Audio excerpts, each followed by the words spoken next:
Good morning. So I saw something recently about the quote-unquote just consent argument, I guess people make. It's kind of a common clapback in social media, right?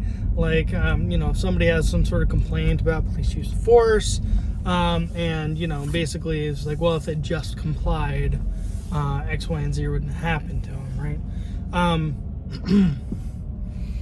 And so the person talking about the just comply response was, trying to use science to disprove that just comply is kind of a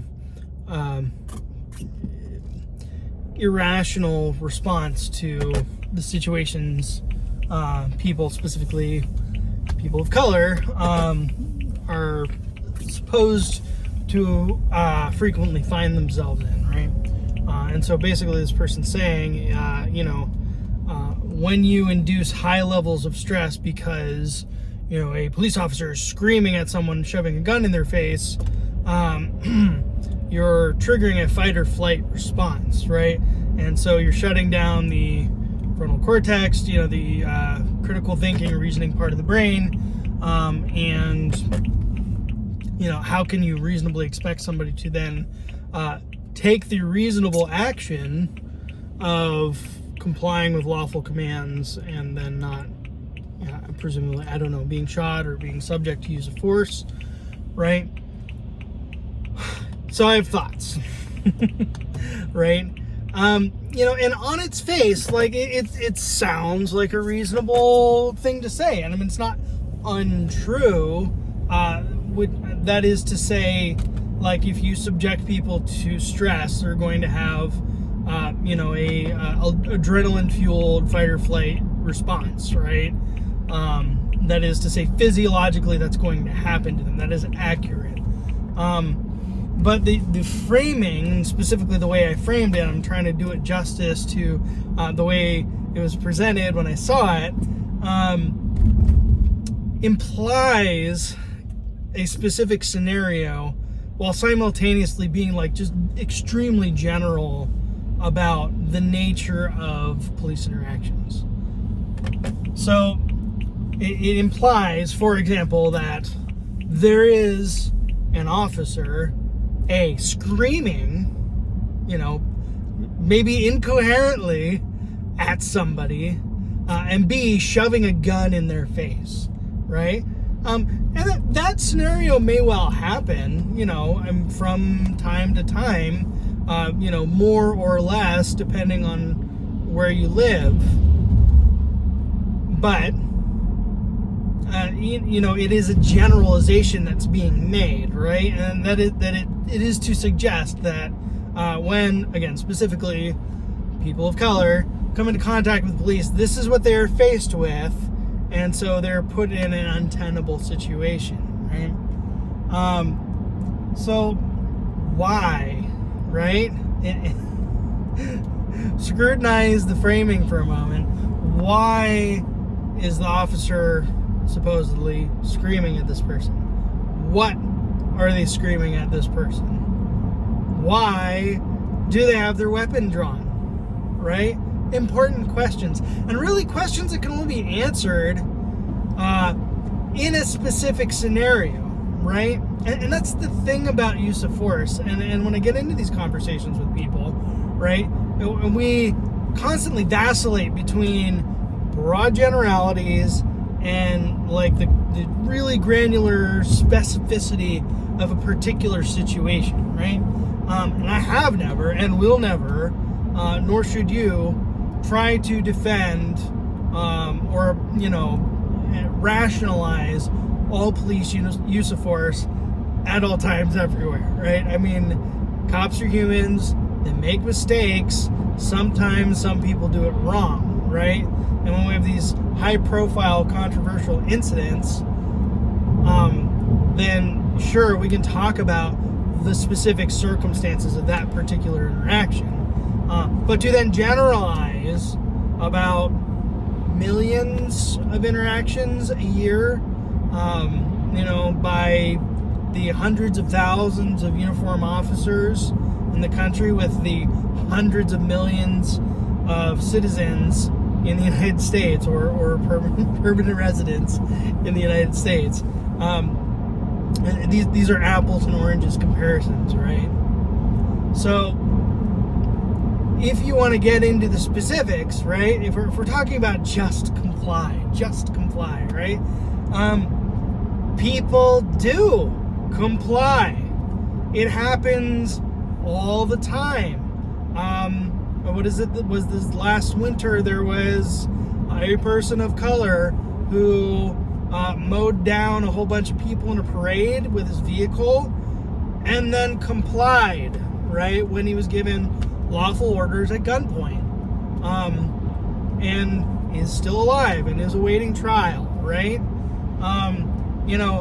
One might suggest, not unfairly, that someone who either deliberately or, recklessly, negligently mows down a whole crowd of people with their vehicle, just experienced a highly stressful, traumatic event.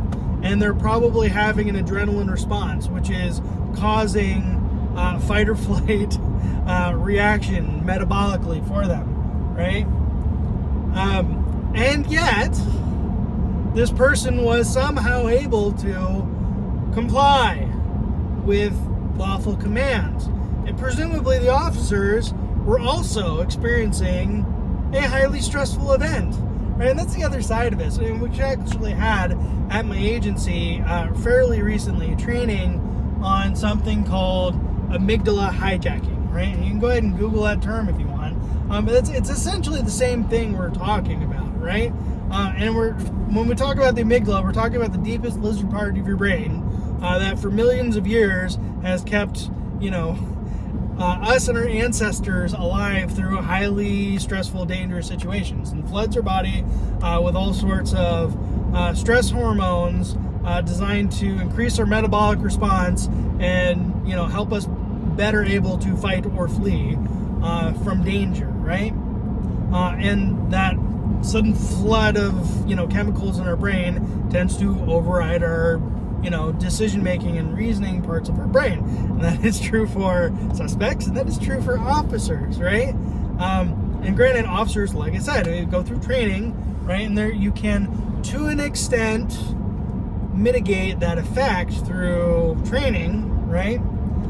But ultimately, we are all, biomechanical machines and animals, and subject to, the limitations of our anatomy, right? And yet, somehow, and I would say even more often than not, again, given the vast quantity of interaction versus the number of times people are actually, say, shot and killed by the police, people just comply, right? And don't die. So, again, you have examples of people who do comply, and then if you're saying they can't comply, what are you suggesting they do, right? Again, if we're glossing over the fact that cops are shouting something, probably commands at a person for some reason, and B, have their weapons out for some reason, and complying is just like not a reasonable thing that we can expect people to do, what then, right? Fight or flee? So, are you going to fight somebody pointing a weapon at you? It happens. Wouldn't suggest it. Are you going to flee from the person pointing a weapon at you? Maybe a more understandable response than fighting the armed officer pointing a weapon at you. But still, if you're fleeing, somebody is likely going to chase you and trying to bring you into custody. And at which point, you're going to be faced with, again, the decision, right? Do I continue to try and flee, and now that fleeing has not worked, then what?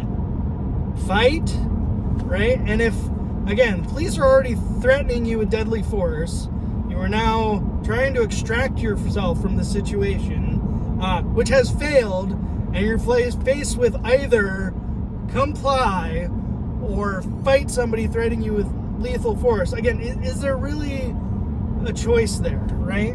And that's, just glossing over again the fact of whether or not it was justified for the officer to display a weapon, right? And it's worth discussing too. When do I draw my gun from my holster, right? And I do it fairly regularly, but I've never fired around in anger in the time that I've been an officer. And, knock on wood, hope to never be in a situation where, it becomes something I have to do. I've come close a number of times. I think I've talked about that before. But there are lots of circumstances where the gun comes out, right? And typically, it's because there's some sort of lethal threat, right? And we're addressing a threat with the appropriate tool. And in training, we do a lot of repetition trying to select the appropriate tool. And if you look at an officer today, I wear a load-bearing vest, which is to say I have an external carrier with lots of holsters and pouches for all the gizmos that I am now required to carry, right? And we're well past the days of Mayberry where, Barney Fife had his revolver and his one bullet in his front pocket and maybe a set of handcuffs, right? I carry 2 sets of handcuffs. I carry a tourniquet. I carry a radio. I carry 3 flashlights minimum, 1 large mag light, 1 higher power, higher lumen light, a small pen light, an assortment of pens, a body-worn camera. I carry OC, that is Olea resin capsicum, also known as pepper spray. I carry a taser with extra cartridges. I carry a pistol and spare magazines. I carry a utility knife.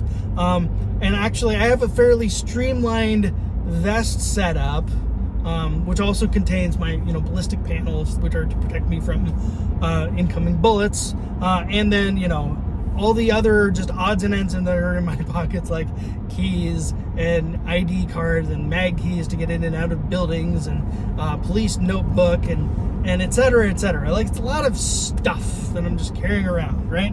And we have to train to select the right tool and adjust the tool, transition between tools, depending on the stimulus that we're presented with, because police are reactive, which, again, if we go back to the just comply presentation of the officer screaming something while pointing a firearm, right? Okay, I probably selected this tool because I perceive a lethal threat. That is to say, there's something, and I'm not just talking about a person of a particular skin pigmentation, I'm talking about there's something in this person's hands, because that is what officers are trained to actually look at. These, right? There's something in this person's hands, or they're doing something with their hands that suggests to me that a lethal threat is in play. So that is a reason the weapon comes out. If I'm going into an unknown space, say there is a door that's been kicked in on a business in the middle of the night, right? I'm going to clear this building. I'm going to do a security sweep with me and at least another officer, right? And we're going to have our guns on. If I stop a stolen vehicle, right? We're not just going to walk up to the car. We're going to draw weapons and call this person out and away from the car, because believe it or not, people that steal vehicles are often armed, right? Not all the time, but there is some overlap there, right? And so we handle the situation with a higher level of caution than we would your standard unknown risk traffic stop for a, petty violation, right? So there's all sorts of reasons the gun could come out, or another tool potentially could come out. But again, this is how the situation was framed. The officer's screaming and shoving a gun in somebody's face. So again, she's making generalities, but it begs questions about the specificity of the situation, right? Amygdala hijacking. Google it. Look it up. And I think we're actually going to end up doing more training on it at my agency in coming months. So it'll be interesting to see kind of what we talk about there.